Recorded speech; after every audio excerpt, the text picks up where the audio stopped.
for universities and college teachers, both the UGC and the universities are organizing training programs which are very much essential for the people who are concerned with the knowledge industry.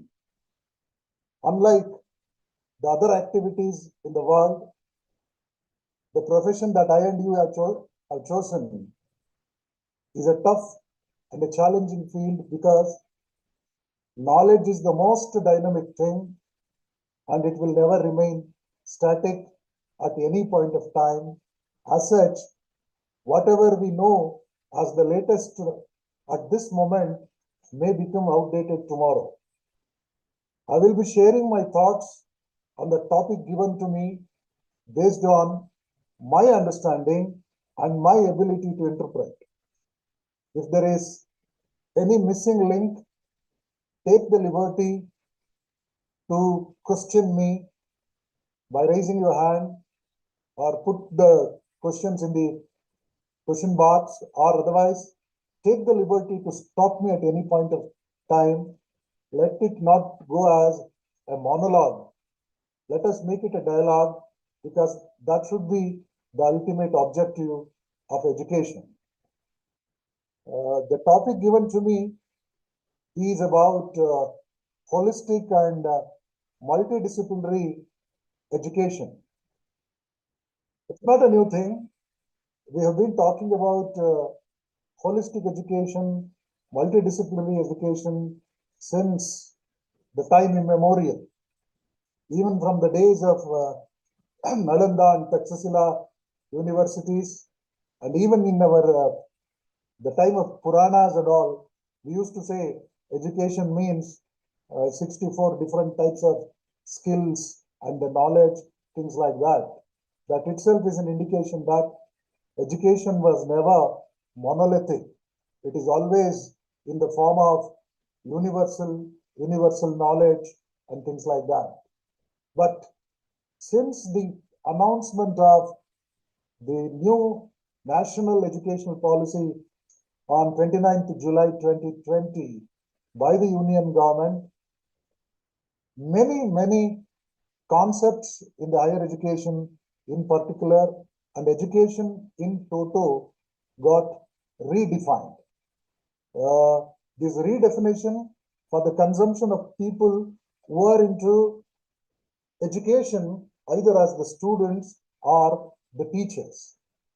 But it is essential for both of us, the student and the teacher, to understand the new definition that is given in order to make all of us to rethink, relook at the present type of education that is required in the light of the changes happen over a period of time. You will be knowing we are at now in the crossroads, both in terms of technological advancement and the transformation that is happening in the world. We are all the parties under the Industrial Revolution 4.0. The Industrial Revolution 4.0 is characterized by digitization of everything. On the one side, digitization of everything made us to think about the latest technology and advancement in the field of science, research in all domains. And at the same time, it has become inevitable for the mankind to rethink about issues related to emotions, sentiments, harmony, peace, and things like that in the light of the atrocities, violence, and war-like situations happening every day. When I say war-like situation, it is in anticipation or it is with an imagination that the present affairs has made us to think so much about the killings everywhere, the genocide on the earth in different names and things like that. If a war happens, what would be the future? What would be the fate of the next generation after a war really declared in this world? so that at this point of time, we, the people who are concerned with academics, people who are concerned with molding the future citizens of the world in toto and the respective nations in particular, need to think differently. The present situation inevitably makes us to relook, rethink about our academics, because the only resource for any country like India, based on which it can progress, it can challenge the future contingencies, is nothing but the youth and the manpower. The manpower in general and youth in particular are the real asset for a country like India. That too, in the light of the largest number of youths that we have, about 65% of our total population is made up of youngsters below the age of 35 years. 18 to 35 years constitutes 65% of our total population, and about 50% of the population is less than the age of 25, and the average age of Indians today is about 29 years. It is to say that what Dr. APJ Abdul Kalam said some 15 years back, that by 2020, India will become young. India has really become young today. The only thing that we need to do is to encash the youth power and to get the demographic dividend in the highest pattern to achieve the success for the nation in particular, and peace and harmony for the humanity and the mankind on the earth in general, which India believes since centuries. Keeping that in mind, I will be talking to you on this topic, holistic and multidisciplinary education in the light of NEP 2020. As I told you, there is no conclusion about anything that I am telling. This is only my perspective and my capacity to interpret. If you find anything that is not acceptable to you, take the liberty to stop me at any point of time and ask question. NEP has clearly understood that there is a need to allow flexibility in the education system so that the students, depending upon their interest, can choose any subject of their choice at a time and study these things in order to mold their total personality to face the realities of the dynamic and ever-changing world. In that context, the present education system need to be relooked into. We need to think about education in particular, and then holistic and multidisciplinary education in particular, along with the NEP guidelines and things like that. I will be making an attempt to present before you the crux of the subject that I am talking to you. Take the liberty, interact with me, and suggest me wherever changes are required. At the first instance, to make a beginning, I am starting with general education. That too, I am talking to university and college teachers. I don't think otherwise that I am trying to take you to the very basics, but if you are clear with the basic concepts, interpreting at the higher levels will become easier. That's what my intention. With that clear understanding, I will be making the presentation. Education is the deliberate and systematic influence exerted by the matured person upon immatures. When I say immature, the students who are youngsters, who are at the age of transition, they are neither kids nor grown-ups. But if you call them kids, they will become angry. If you allow them to be as the grown-ups, they show their immaturity. Therefore, it is the influence exerted by the matured person upon immature through instructions, disciplines, and harmonious development of physical, intellectual, aesthetic, social, and spiritual powers of human beings according to individual and social needs, directed towards the union of the educand with his creator. When I say with his creator, nature. All of us have been created by the nature as human beings, but we are not the same. Man is the same, men are different. But why there is this difference? How to make every individual to think about the welfare and well-being of the mankind on the earth. That calls for an education. That education is one that speaks about both physical, mental, and the intellectual abilities of an individual.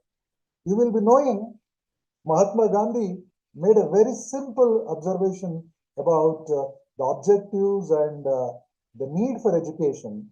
He is of the opinion that education is the most powerful weapon, or you can call it the tool. Weapon is a harsh word these days. People use it in a different sense. Let us call it a means or a tool for social transformation.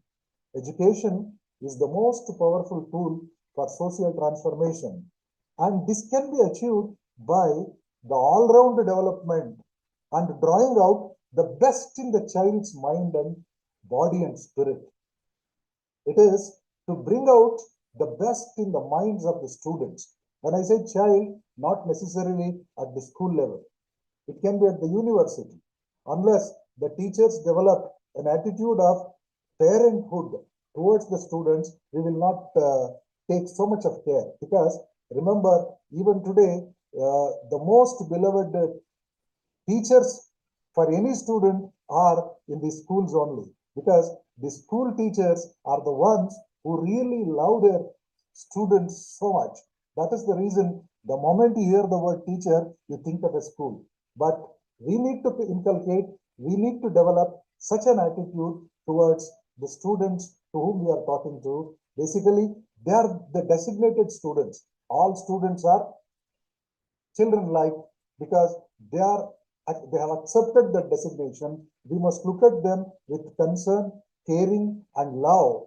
However learned, mature they are, look at them with a sense of concern that will make to develop a sort of affection towards the student and love towards teaching.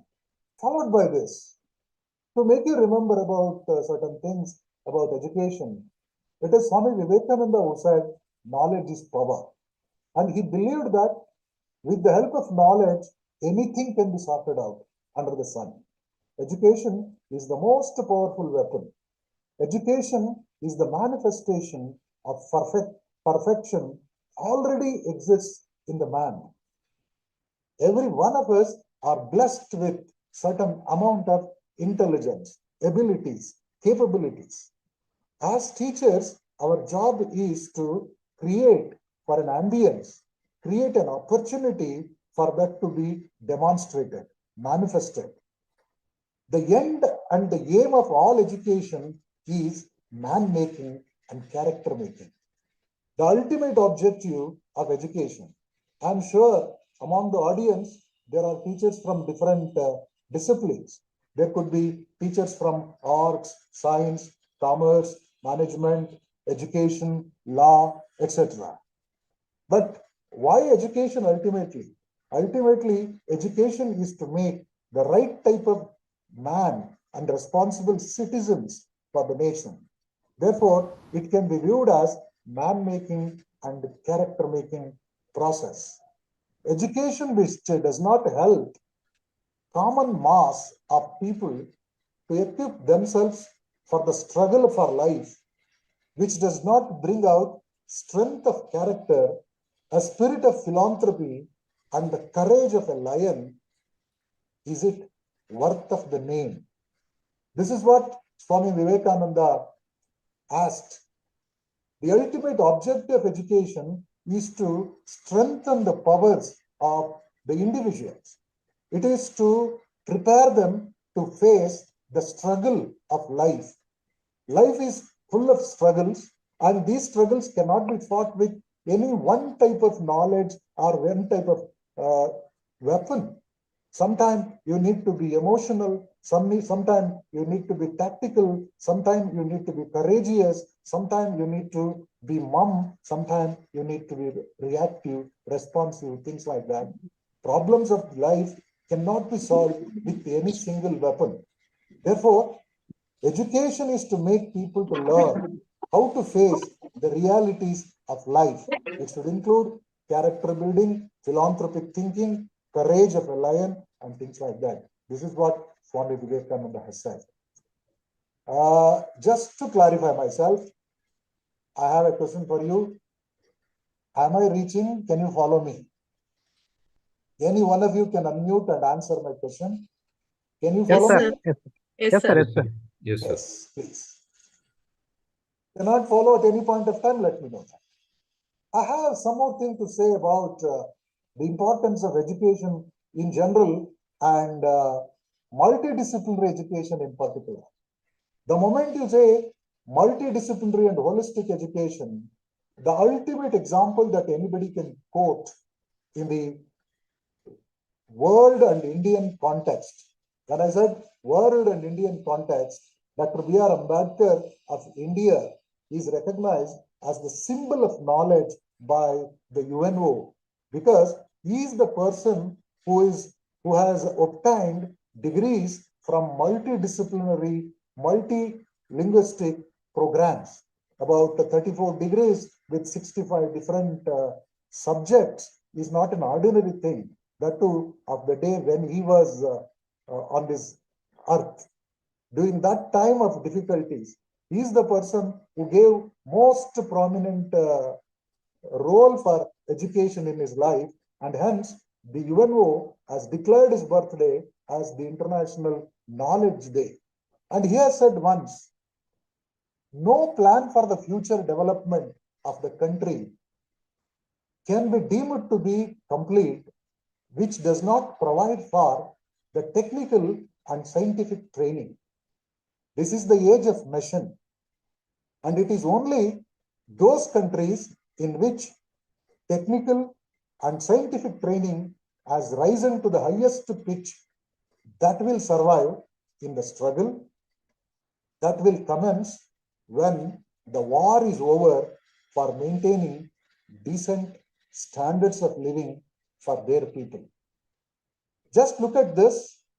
The concern is to say that the plan for the future of any country, more particularly for a country like India, where manpower is abundant, where the youth power is plenty, where we have the largest number of youngsters on hand. This is the responsibility of the teachers to catch them young, to train them young, to direct them properly. How it can be done? Development can happen only when we focus on technical and scientific training. Technical training and scientific training need not be confused only with engineering, machine learning, and issues like digitization and all. The scientific temperament must be there in everything that we do. Keeping that in mind only, the Indian Constitution emphasizes on the spirit of scientific thinking and inquiry. You need to be clear when you do anything, let it be in the field of arts, science, commerce, etc. Let there be an element of scientific temperament to question why it is like this, why it should not be on the other way, what made it to be like this only, what is the cost of change, why it should be changed, things like that. Therefore, he emphasizes that we are in the age of machine. See, some 65 years back, he said this, that we are in the age of machine, but I and you are in the age of artificial intelligence. We are in the age of artificial intelligence, and already people started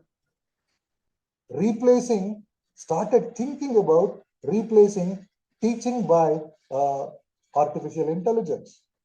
There is a big debate going on whether AI can be used in place of the human teachers.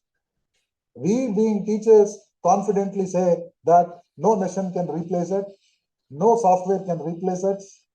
True, but unless we equip ourselves, we learn better than the artificial intelligence, and unless we make the world to believe that human teachers any day, any time are better than the machines, there is no survival for teachers. And we cannot continue to claim the present response, honor, respect from the community, because the community expects a lot, and most of the time community thinks about immediate results, instant results, so that teachers are really under pressure these days because of the new technology, new softwares, particularly the artificial intelligence has become a fashionable topic for everybody to speak about it. Robotic teachers have been already introduced to teach mathematics and some of the science subjects. Given this situation, we need to change for anything at any point of time. We have no scope for saying no for the developments. Developments have happened on their own, and we cannot avoid it. But we need to equip ourselves. We need to equip ourselves with the changing technology, changing expectations of the world order. Therefore, a teacher's job is no longer just the job of delivering lectures. It was a very popular expression, no? Delivering lectures. We are no longer the delivery boys and girls. We are going to be, or we need to emerge as the transformative leaders. We are going to be the catalysts for the community. When I say catalyst, we are the change agents. New things have happened. The world is at the crossroad, I said in the beginning. Despite of so much of technological advancement and sending mankind to the Mars, Moon, etc., putting people on the space has become common things these days, but still man has not learned how to live peacefully, comfortably, how to respect fellow colleagues, fellow human beings on the earth. The wars and other things happening around us are disastrous. There is a need for thinking differently. There is a need to inculcate the quality of rising to the occasion, particularly the present day youngsters who are influenced by the latest happenings are not clear about their future, and the challenges are not very well defined. They are also, I'm sorry to say this, most of them, majority of them appears to be short-sighted. And even we, the academicians, both the teachers and the policymakers in the academia are thinking that our job is over if we prepare employable graduates. One thing is certain, majority of our graduates are unemployable. Since 1995, we have been talking about this. 80% of the graduates of the universities are unemployable. Today, every institution, higher education institution thinks, and the policymakers in the education sector thinks that our job is to prepare employable graduates. The moment we prepare the employable graduates, if the placement is good in our college, if the placement is good in our university, we have achieved everything. Even that is not true. That is also a lopsided development. We need to prepare really educated graduates. What does it mean, really educated graduates? A really educated person is one who is open to the changes, who is open to the problems of others, who can rise to the occasion to attend to the crisis that the world is facing, who can come out with solutions for that. Don't think we are not here to solve the problems of everybody. But unless we think in that line, there is no meaning for talking about universal manhood or Vishwamanava. To be a universal man, we need to think about the problems of the world today. Otherwise, the world is not going to be a place comfortable to lived by the future generations. Therefore, we need to understand the significance of education in the context mentioned by these great luminaries, because education is the most powerful weapon. Education is the most powerful tool with the help of which you can change the world. I and you must be glad. We must feel proud to say that we belong to this fraternity. We belong to this sector. wherein we are interacting with the youngsters. We can devise, design, shape the future of the nation by directing the youngsters properly. Given this situation, I and you have no opportunity to be wrong. We need to be all the time right. We need to think always in the right direction.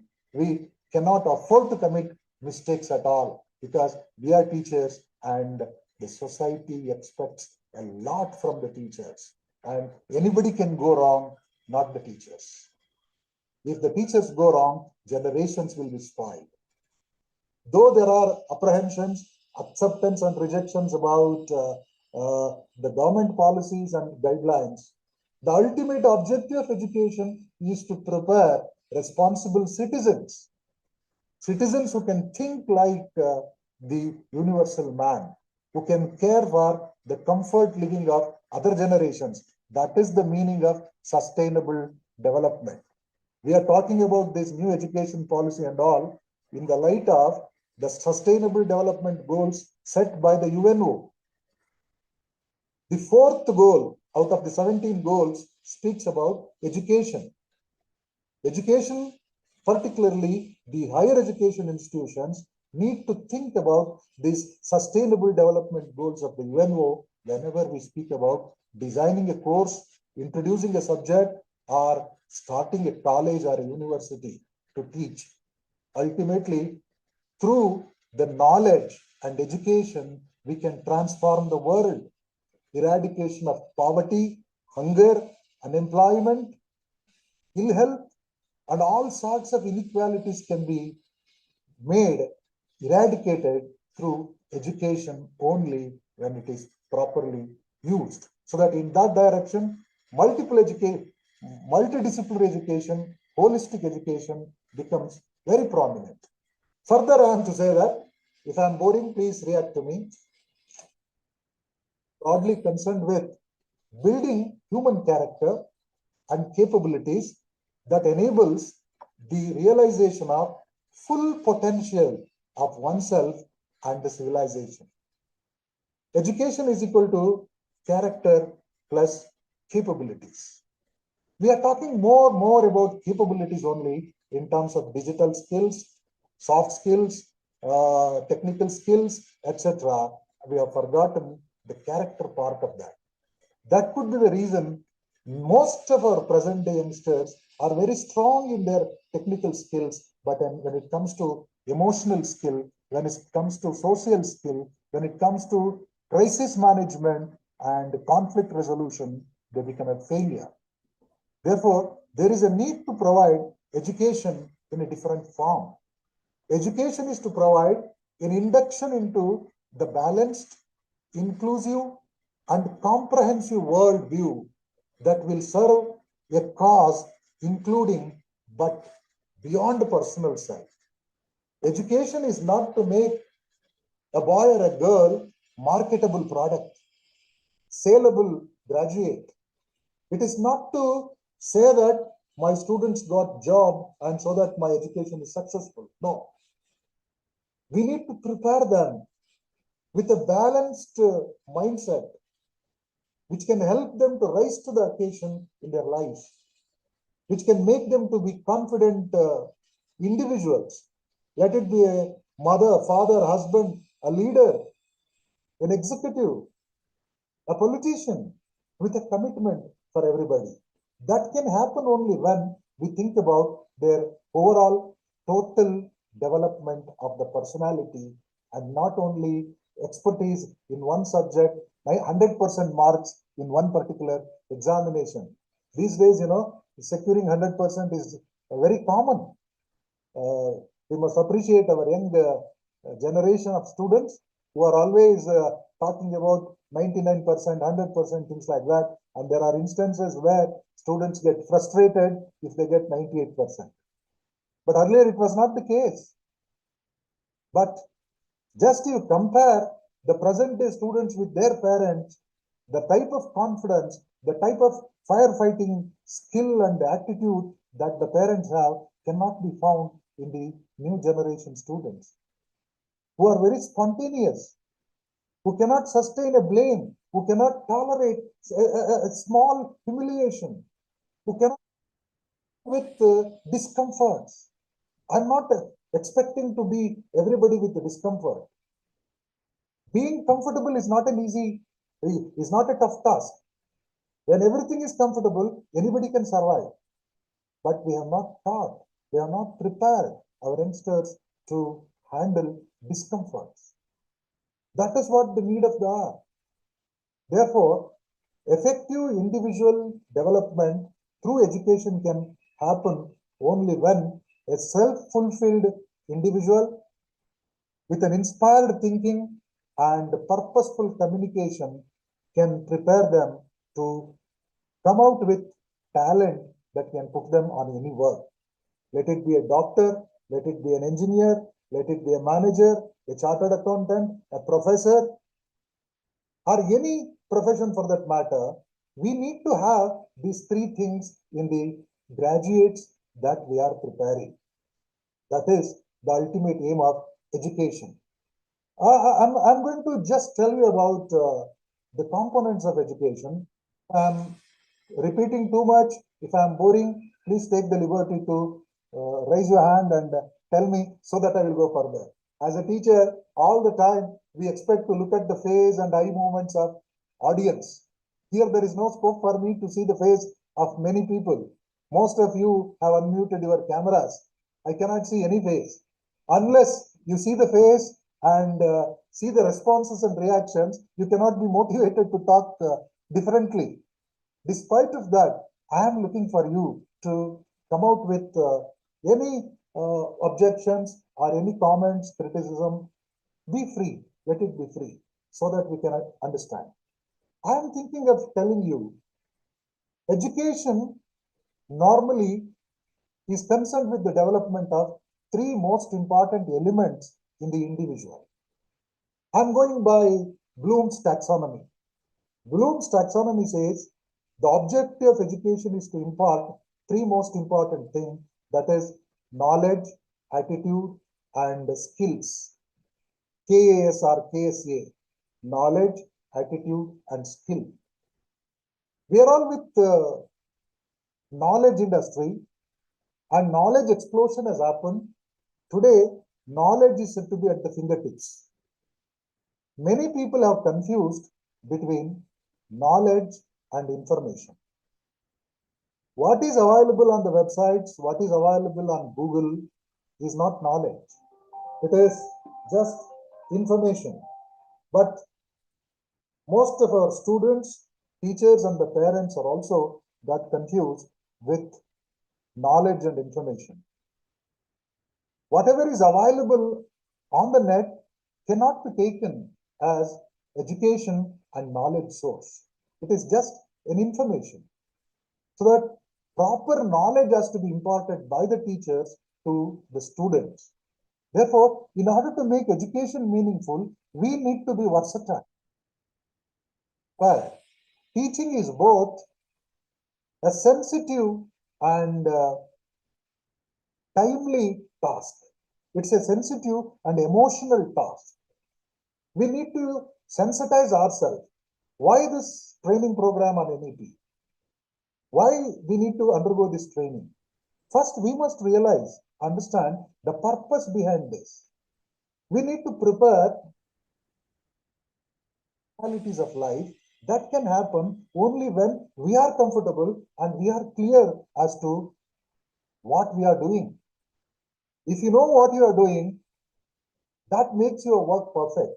That if you expect something that is practical based on your efforts, you will never fail. Therefore, to be successful in the implementation of NEP, there is a need to make the concepts clear among both the students, teachers, and other stakeholders. All other stakeholders, including the employers, parents, government, general public, everybody must be educated about this. Education and knowledge are inseparable. We are all in knowledge industry. Knowledges are available inside the classrooms with the help of websites, textbooks, notes, etc., etc. When you interact with people, you will get the conceptual clarity that may be in the form of explicit knowledge, implicit knowledge, tacit knowledge, procedural knowledge, declarative knowledge, posterior knowledge, and priori knowledge. It is not decorative. It is something that makes you to feel that I know, I can understand, I know it. That is what knowledge. Along with this knowledge, education must build proper attitude among the people. Say, for instance, attitude is the mental state of affair. It is the apathy, mental apathy that makes an individual to like or dislike anything. As a teacher, first, you should develop a positive attitude towards what you are doing. If you are expected to follow the new guidelines of the new education policy, first, you must get clarified yourself with all the doubts that you have about the new guidelines. Unless you like anything, unless you love anything, you cannot deliver it so happily to others. Therefore, attitude is another important component of education after knowledge. I'm not going to elaborate too much on attitude, but you will be knowing attitudes are made up of three components. One is cognitive component, other one is the emotional component, and the third one is action component. Cognitive component is one that speaks about your understanding. Your understanding makes you to develop a positive outlook or a negative outlook about anything. Your attitude towards NEP 2020, your attitude towards multidisciplinary education, your attitude towards computers, your attitude towards digital commerce, digital marketing, or your attitude towards the new guidelines, new rules and regulations are based on your understanding. Your understanding will make you to develop liking or disliking. If you like something, you will do it. That is action component. If you don't like it, you try to avoid it. You try to escape from it. That is action component. Therefore, the objective of education is to impart at the first instance knowledge and at the second instance attitude. Develop attitude. Youngsters must be developed about positive attitude towards the system, positive attitude towards life. Today, that's not happening. And we shall discuss later on. Attitude. After attitude, the third component that we need to understand is about skills.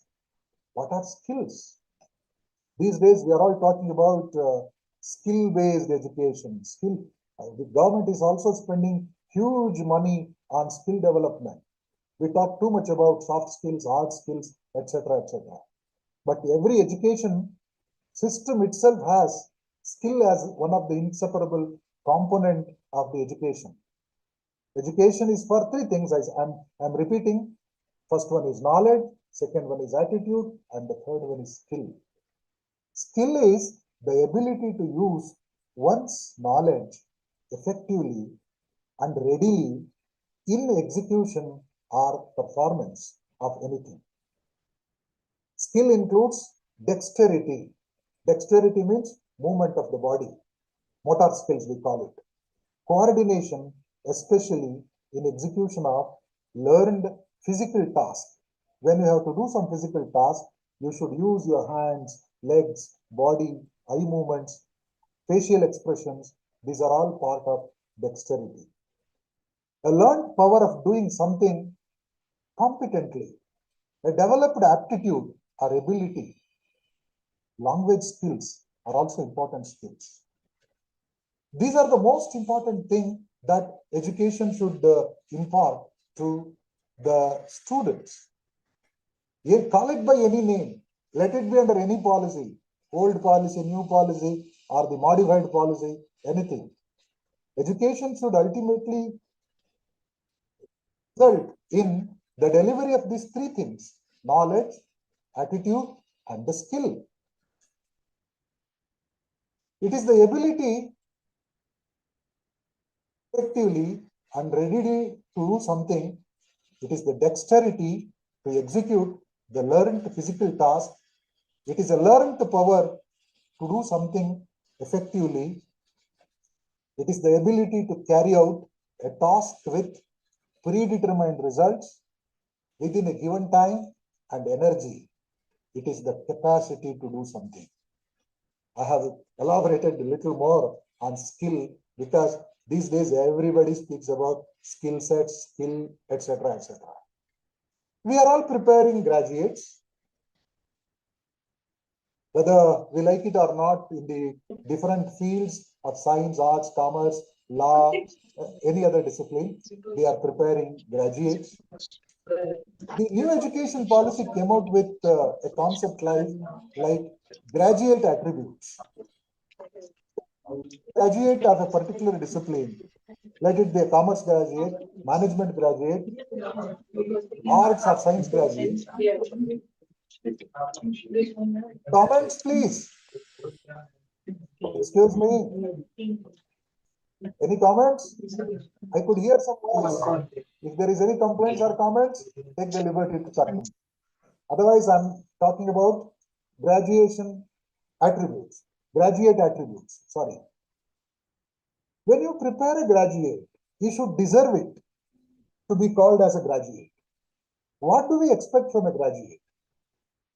A deep knowledge of the subject in the program he or she has successfully completed.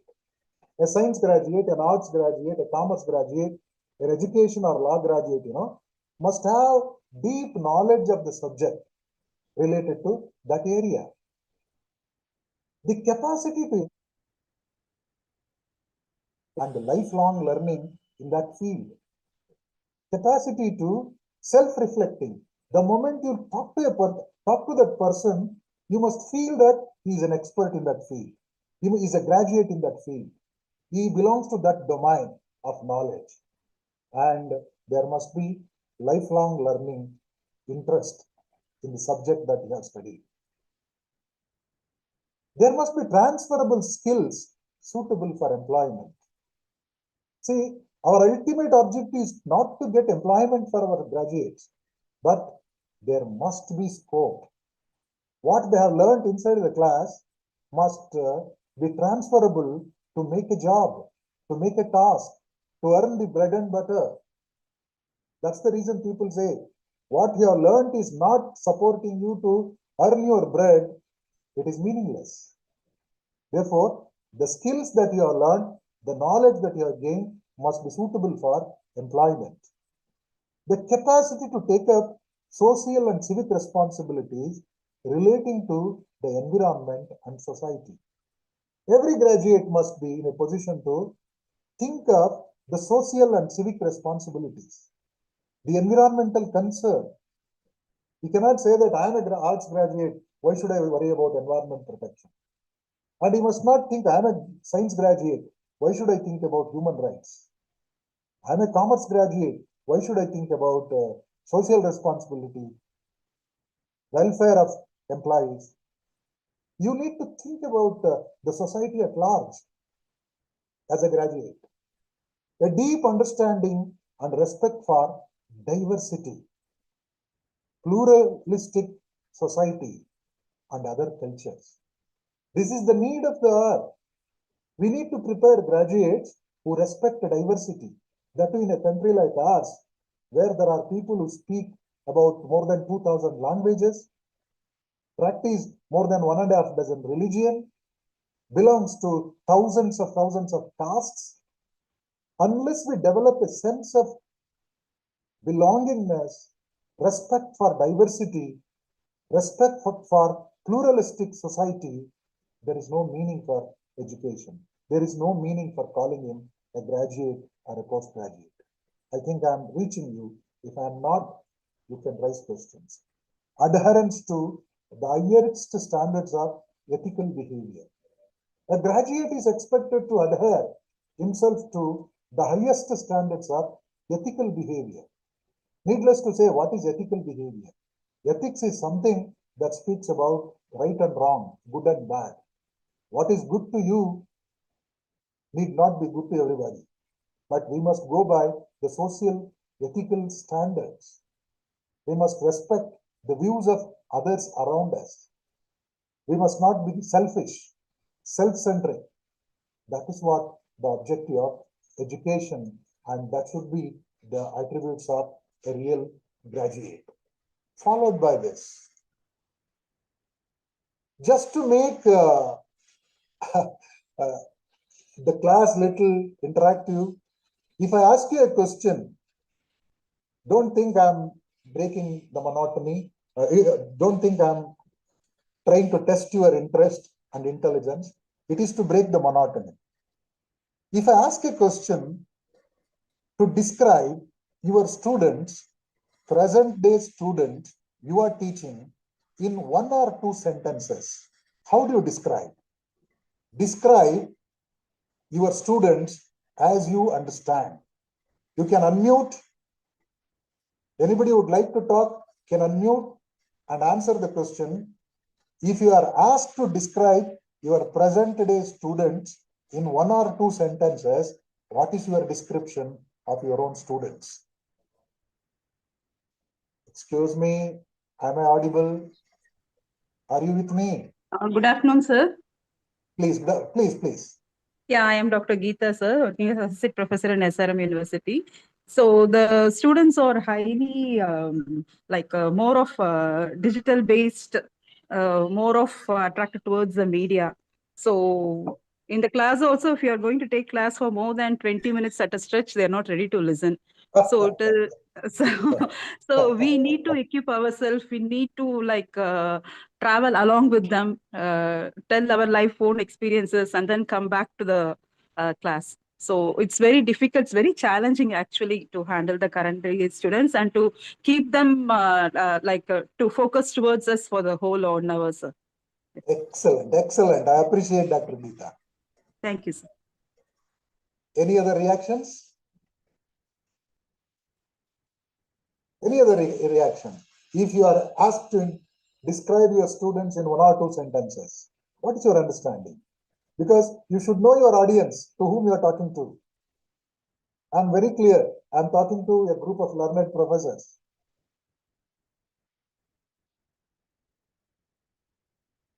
Hello? Is it only Dr. Geeta was listening to me? How about others? Hello, sir. Good afternoon, sir. Good afternoon. Sir, this is Deepa, Dr. Deepa from St. Philomena's College, sir. Please. Regarding our students, specifically after this COVID, their attention span, as earlier mentioned by one of the participants, their attention span is very low. Yes. So that is one of the major... Span of attention got reduced to 4 minutes. Yes, sir, exactly. First 4 minutes are the most important things in the class. Yes, sir. Okay. So that is reduced, wherein they can't even concentrate. 1 hour lecture is too much for them, too much. Yes. And the seriousness towards the education is very low. That's what I feel after encountering my students, wherein I feel that they are not serious about their career or the whole mode of approach is only very different when compared to 4 years ago to now. What we have, the quality of the students, I can definitely make out the difference. So these are the two things that I would like to mention here. Excellent. These are all your experiences noticed. Yes, sir. Good. Anything more? It's an opportunity for you to speak. Otherwise, how long you can listen? But I am happy. Our teachers are good in listening. Please. Sir, I am Gayatri from JSS College. Okay. As I have observed, I am also having more or less same opinion of the other teachers who have spoken now. And as you all the people, you know that the students of this age, they are always in a craze of enjoyment. They are not serious. They feel every day is a fun for their life. Okay. They only want to have, always they want to be cherished their life by silly things, cutting very everything you understand because of all these are because of social media influences. And nowadays, AI influence is very much. Correct, correct. They are not giving the importance to the teachers. Whatever the thing, we can get it very easily through chat GPT like that. Because myself, I have experienced whatever the notes I prepared by digging out so many sources in examination or when I ask the question, they answer in such a way with cut answer. Correct. So then I told, you are giving answer with bit by bit, but it is not having the root. See, are you going through chat GPT?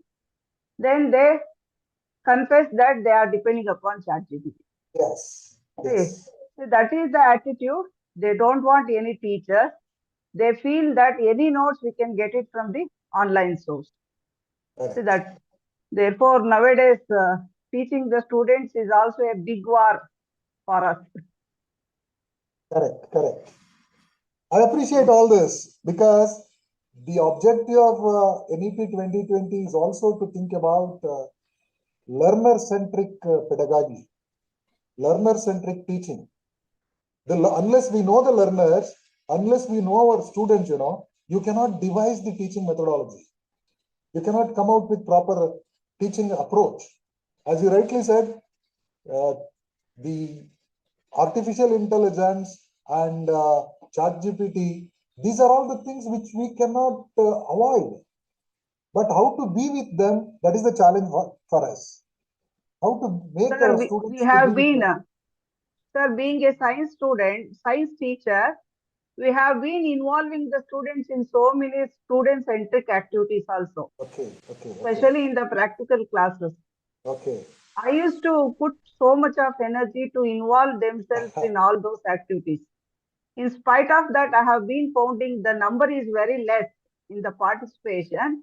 Correct. And few people, many of the students, they always show negligence. What is the use of this?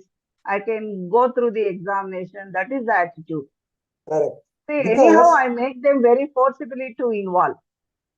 because we are trained our students to think always about success in the examination. Yeah, Success in the that is examination how. is everything. That should not be. And And we are all the many of the same students boat. who have Correct. scored 100 out of 100, they cannot able to speak. Excellent. That's what I was about to convey. My intention was That to is convey that how only. I made them. I used to make them to involve, and I used to say that your voice is the index of your personality. Even though you cannot get good marks, don't worry. You speak very approachably and you communicate with the other people, then you will 50% successful in your life, 50% by your hard work and education. I used to say Okay. them like that. Thank you. Thank you. If there is any more reactions, you are welcome. Otherwise, it was a good hint given by these three teachers to describe their students. Since the beginning, I am also talking in the same tone that the present generation students are not the same as they were some 10 years back. For a teacher like me, who is in the field for the last 38 years, I am about to touch the completion of fourth decade in teaching. I am experiencing a sort of generation gap among the students. But you're all, most of you young teachers who might have still have some shades of the present generation students, some similarities, some unity and uniformity in thinking. If this is the case for you, young teachers, what about a teacher with 20 years, 15 years, 30 years gap? Unless we understand their mindset, we cannot reach out to them. So that I just made an attempt to tell you the characteristics of the present generation students. Something you may agree, something you may not agree. You take the liberty to talk to me. The first and the most important thing is their interpersonal skills are less developed. They appears to be very mature.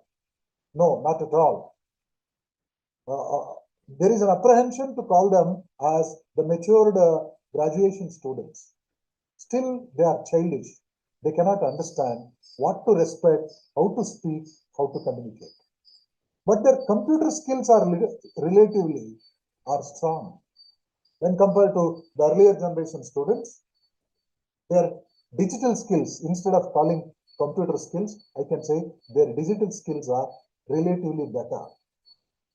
Give any assignment with the help of ChatGPT and other tools, they will complete it in time. You ask them to submit day after tomorrow, tomorrow only they will commit with that, but nothing is of their own. They don't spend the time for thinking about it. Earlier we used to say cutting and pasting. Now even that is not the case. They are just dictating and getting a printout. They are skeptical and desensitized about life. They are skeptical. They don't know their responsibility.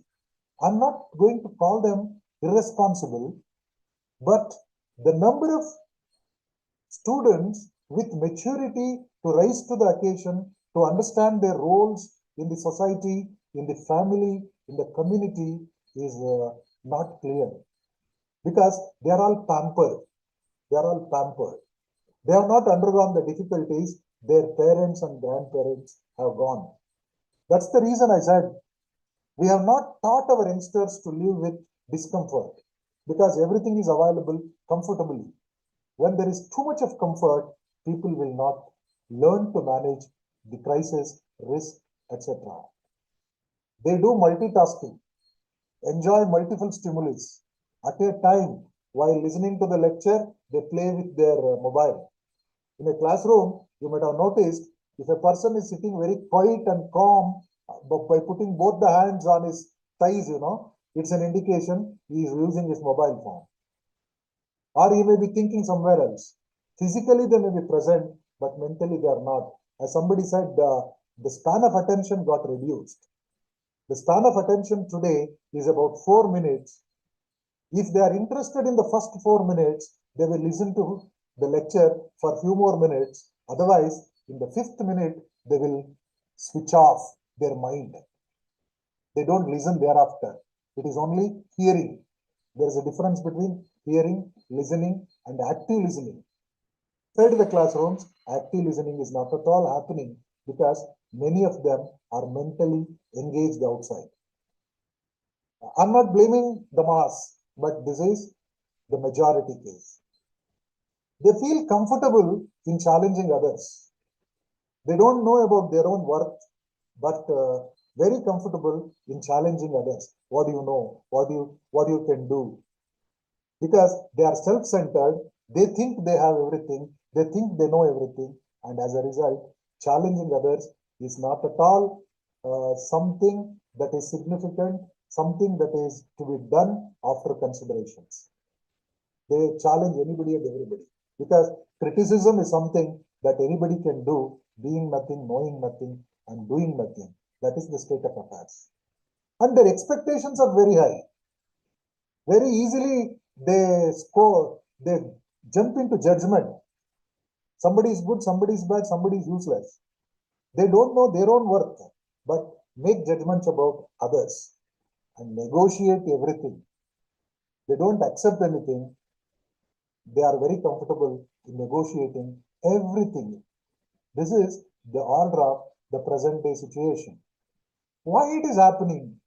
What is missing in our education system? I'm also making a very simple assumption about it. It's an assumption, need not be 100% perfect. The present day education has happening something like a transaction. We are teaching, they are writing exams, they are getting through the exams, scoring high percentages. 98% is a less percentage for them, but still there is no transformation of mind and soul to be recognized as an educated or a graduate person. There is no transformation of mind inside the class. Followed by that, values. The present day value system in the education is such that it is valued in terms of quantity and speed, sound and acquisition, not as quality, stability, and beauty. Quality is measured in terms of speed. It is measured in terms of quantity. Even we are used to this. Parents are also used to this. Society is such that our definition of quality is something different, because we are all measuring the intelligence of a student in terms of the percentage of marks he or she has secured. And success means, once again in life, success means ability to make money. He is a successful person means he is one who has made a lot of money. And more than anything, what the student teachers expect, scope for a course, they will come and ask a question, is there scope for this degree? What does scope means? Scope means ability to get a job, good job. Good job is one that carries huge salary with little efforts. This is what the mindset. There is no focus on nativity, originality, and realistic happenings around us. Therefore, it must be filled. How it can be filled? Institutions and clientele interaction and involvement in designing the courses. When we design the courses subject of study, both the government, universities, institutions, policy-making bodies should interact with the students, teachers, parents, employers, policymakers. That is the reason this sensitization program. You are going to teach NEP course content to the new graduating students. You should know what is missing here. Followed by that, focus on societal orientation in the courses. We need to focus on the social orientation. People don't know about the problems that majority are facing. It is true that NEP has an objective of achieving gross enrollment ratio of 50% by 2035. Objective is to make 50% of the youngsters of the age of studying in colleges to come for higher education. Today, it is about 30%. 30% of the students who are inside the colleges must be made out 70% of the people of their age group are deprived of education which they are getting. They are missing the opportunities these people are availing. We must make them to think about those who are deprived of what facility these youngsters in the colleges and universities are getting at the cost of a greater majority of the people outside the college and the university. That is what social orientation. Learning must be made reflective and experience-based. It must be reflected in their attitude. It must be reflected in their action, in their thinking. Most of the students don't bother to think about what's happening for the country. Why there is a war between two countries? Why there is Naxalism, terrorism, unemployment, underemployment, corruption in the society? Because these are all the things that we are not bothered. We have accepted them as it is. Therefore, education needs to be revived, altered. The reason is we are facing too much of challenges in the present day education system. Before I take you to the NEP and holistic education, this is the preamble I thought of giving you. See, there is a wide gap between the education level of the students and the needs of the present society. Students who pay for their education are demanding value for money as if it is a spending in the market. They think as the customer. Parents also think like that. They are willing to spend any money, and many parents think higher the money they spend, higher the fees they pay, better will be the education. And it is not true. Society is investing more and has a high expectation of good educational outcome. Teachers are facing the difficulties in handling increased size of classes with students having diverse experience, age, socio-economic status, and the maturity level, cultural background. There are both rural, urban, digitally divided students in the classroom. Students with real interest, students who are there for killing time will also be there inside the class. All of them must be made to learn with one spirit, and all of them must be made to follow the instructions carefully to mold their personality. This is the biggest challenge that the students and the educational institutions are facing. And education has become something like a business today. Whenever you interact with the students, there is a need to think about the students versus customer. Are they our customer? Can we look at them as our customer because they are paying huge fee? Can we give them anything that they want, or shall we design their personality? This is the topic that we need to think. Unpopular courses, unpopular core areas we are teaching which are not relevant, we need to keep it in mind. What is potential? Potential need not be all the time only technology oriented, machine learning oriented.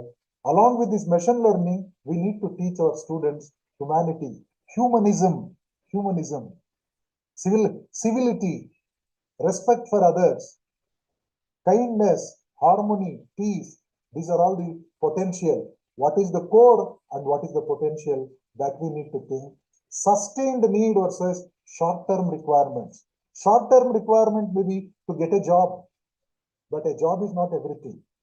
There are unfilled vacancies. There are vacant jobs because there are no suitable candidates. Everybody, but they are not. Knowledge versus employment, immediate employment. Are we here to give them knowledge or to create a job? Whether the universities and the colleges are employment centers, placement bureaus, that we need to think. Is it for employment or to give them ranks? Sometimes this is important for the institutions also to get their rank. Even the universities and institutions are ranked on the basis of their employability of the students by NAC and other accreditation agencies. People think too much about that, not on the holistic development of the students. And globally, many things are happening. We need to challenge between the global happenings and the realities of the locality. It is easy to say that think global, act locally. When we think globally, acting locally must also be of the same tune. That should be the spirit. Whether to teach them hands-on experience or just by sharing experience. Sharing experience means telling stories. Hands-on experience means putting them on practicals. It is also inevitable to create an environment where they can earn while learning. That will make them more responsible. That will make them responsible citizens if they understand the difficulty of earning a rupee. This is what I thought relevant at this point of time. And I'm supposed to tell you about the holistic and multidisciplinary approach to education. If there are any queries, you can ask questions about whatever I